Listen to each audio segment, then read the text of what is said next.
Hola, mi nombre es Claudia Fernanda Aranza Montilargueta y en este video les voy a hablar sobre la anatomía radiológica. Se encarga del estudio y descripción de los diferentes aparatos, sistemas y órganos del cuerpo humano, en su representación con los diferentes procedimientos de imagen empleados.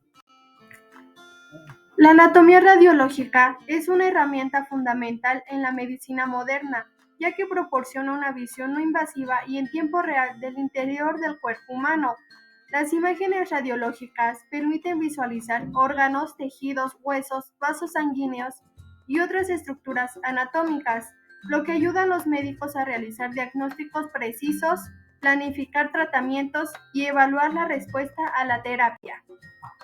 La interpretación de las imágenes radiológicas requiere un profundo conocimiento de la anatomía normal y de las variaciones anatómicas. Los radiólogos y otros profesionales de la salud capacitados en anatomía radiológica analizan cuidadosamente las imágenes para identificar las estructuras anatómicas, evaluar su morfología, detectar anomalías, tumores, fracturas u otras patologías. También pueden utilizar herramientas avanzadas como la reconstrucción tridimensional y correlación con imágenes de otras modalidades, para obtener una comprensión más completa de la anatomía y las posibles alteraciones. La anatomía radiológica se puede dividir en dos áreas diferentes: radiología diagnóstica y radiología intervencionista. Los médicos que se especializan en radiología se denominan radiólogos. La radiología diagnóstica ayuda a ver estructuras dentro del cuerpo. Los médicos que se especializan en la interpretación de estas imágenes se denominan radiólogos de diagnóstico.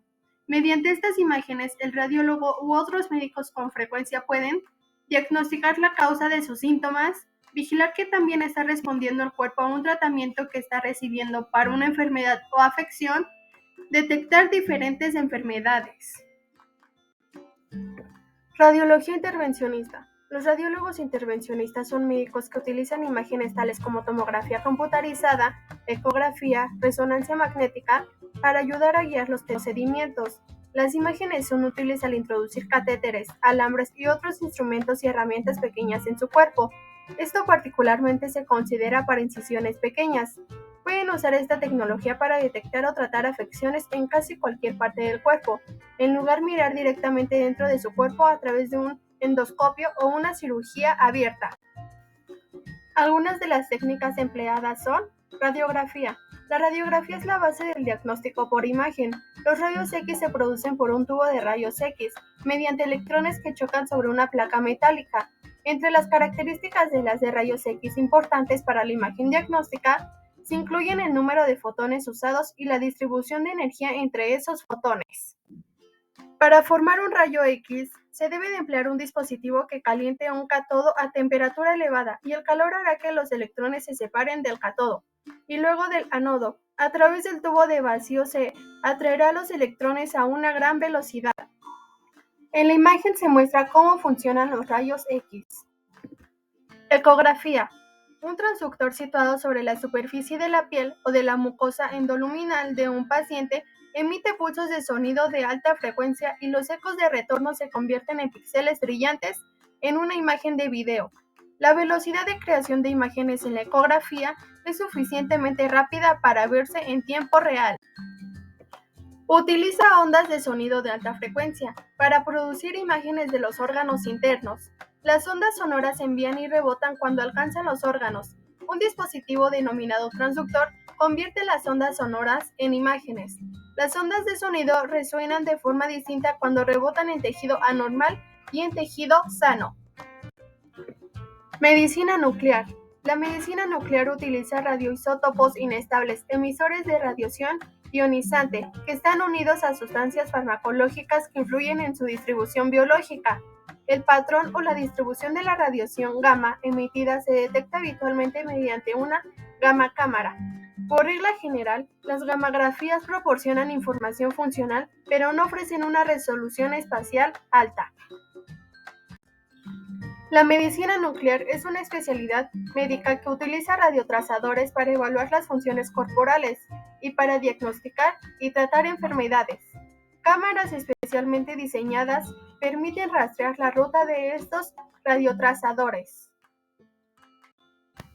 Tomografía computarizada. La tomografía computarizada utiliza tubos de rayos X y aparatos detectores que rotan en torno al paciente. La tomografía computarizada, además de proporcionar las ventajas de las imágenes transversales, en comparación con las imágenes de proyección de la radiografía, también mejora ampliamente la resolución del contraste de los tejidos. Para reforzar el contraste entre diversas estructuras, con frecuencia se administran diversos medios de contraste orales e intravenosos yodados.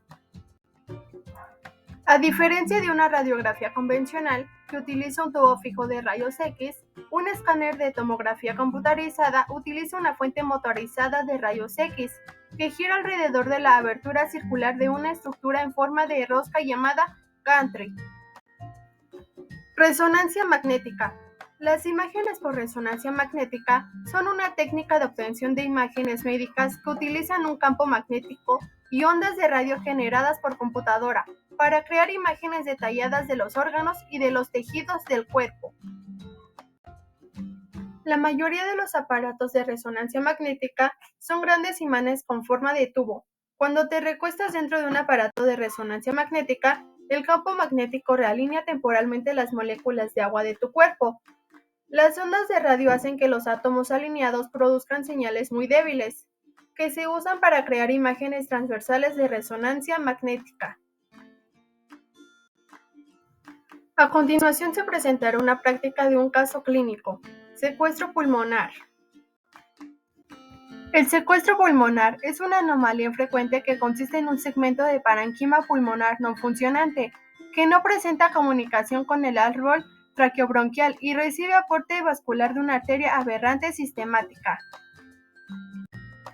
Se expone el caso de un varón de 35 años sin antecedentes personales de interés, que presenta tos, fiebre y expectoración amarillenta de una semana de evolución, con radiografía de tórax en la que se aprecia una opacidad pulmonar en el lóbulo inferior izquierdo. Radiografía de tórax en la que se aprecia una opacidad pulmonar en el lóbulo inferior izquierdo. ¿Cómo se interpreta una radiografía? ¿Qué tipo de proyección tenemos? Para comenzar la lectura clínica, lo ideal es empezar con una impresión global de la radiografía, es decir, echar un vistazo general y en conjunto a la placa sin pararse a apreciar detalles particulares. Nos iremos quedando con los datos de simetría, forma, tamaño, sexo del paciente, edad, etc., o con cualquier otro dato que salte a la vista y nos llame la atención, por ejemplo, un marcapasos. A continuación iniciaremos una lectura más precisa por aparatos, pasando a valorar las estructuras extrapulmonares, tejidos blandos, mamas, pliegues, cutáneos, etc. Esqueleto, revisar densidad ósea, posibles fracturas, asimetrías, el espacio articular, calcificaciones, simetría de las clavículas, las cinturas escapulares, contar el número de costillas, valorar las vértebras, los pedículos. Mediastino, observar posibles ensanchamientos, masas, presencia de catéteres. Diafragma, teniendo en cuenta de que el diafragma derecho es un poco más alto que el izquierdo. Valorar los senos costodiafragmáticos, las elevaciones patológicas, etc. Continuando con el caso clínico, se le pauta tratamiento antibiótico con una evolución clínica favorable. Sin embargo, en las sucesivas radiografías posteriores, dicha opacidad apenas se modifica. Ante la sospecha de enfermedad tumoral subyacente, se realiza una fibrobroncoscopía que nos muestra hallazgos de significado patológico. Finalmente, al paciente se le realiza una tomografía axial computarizada de tórax para afiliar la lesión, encontrando una masa heterogénea en el lóbulo inferior izquierdo que recibe aporte vascular arterial desde el tronco celíaco y drenaje venoso sistemático a la vena cava inferior. Estos hallazgos son compatibles con un secuestro pulmonar extralobar. Tomografía axial computarizada de tórax que presenta una masa heterogénea en el lóbulo inferior izquierdo, que recibe aporte vascular arterial desde el tronco celíaco y drenaje venoso sistemático a la vena cava inferior.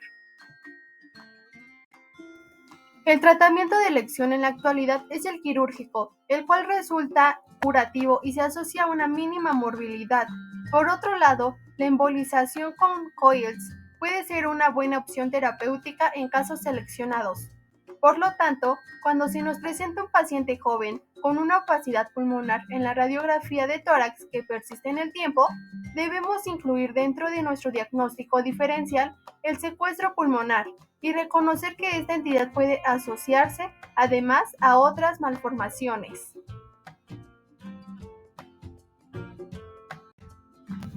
Gracias por su atención.